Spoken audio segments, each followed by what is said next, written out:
155 passengers were on board on that flight, including flight staff. All of them were still alive. There was no fatalities. There were injuries, but it was the great captain work from Sullenberger,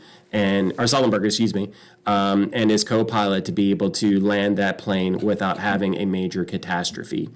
For those of you who are interested more into that story, you can actually, if you so choose, at the Charlotte International Airport, there is a special section. It's called the Sullenberger Aviation Museum. So you can actually see the actual craft itself. I believe it's still there. I'm not 100% sure. I know it came a few years ago when they traipsed it from New York City up down here to Charlotte, North Carolina, to be able to take a look at the fuselage of the plane and to learn a lot more about the history of what took place in 2009 with the Miracle on the Hudson.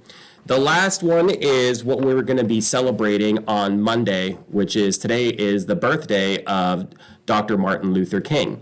And in 1983, President Reagan at that time, in November, signed what was known as the King Holiday Bill.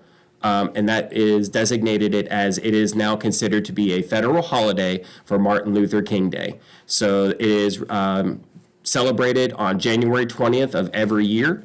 So, or excuse me, the third Monday, I believe, in January is when Martin Luther King Day is celebrated. So we'll be having no school on that particular day, but during that federal holiday, we want to make sure and we celebrate all the great things that Martin Luther King did, along with others during the civil rights movement in the 1950s and 1960s. All right, so that concludes our Wednesday History Day. So always out there, Northwest, be respectful, be responsible, and be safe. Have a wonderful day.